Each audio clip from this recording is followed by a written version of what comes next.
आता आपल्या खमंग आणि खुसखुशीत अशा कापण्या तयार झालेल्या आहेत.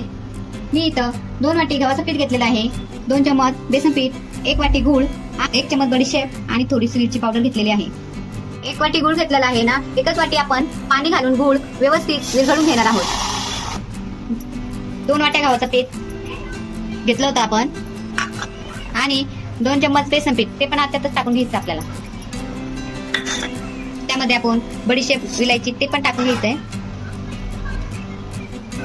आणि चिमूटभर मीठ घालून घेणार आहोत यामध्ये. आता हे गुळाचं पाणी आपण थोडं थोडं घालून पीठ मळून घेणार आहोत.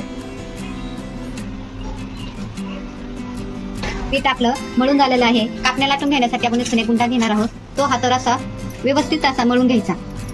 तर लाटताना काय करायचं, थोडंसं खाली अशी खसखस टाकून घ्यायची पोटपोटावरती. नंतर हा उंडा त्याच्यावरती ठेवायचा आणि व्यवस्थित एकसारखा लाटून घ्यायचा. व्यवस्थित काप करून घ्यायचे चांगले. तुम्हाला पाहिजे तशा आकाराचे तुम्ही कापून घेऊ शकतात कापण्या.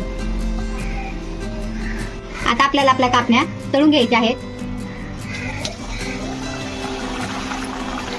मिडियम गॅसवर तळून घ्यायच्या. जास्त कमी पण नाही करायचा गॅस आणि फास्ट पण नाही करायचा. छान असं सोनेरी कलर आलेला आहे. आपण याला आता काढून घेऊ.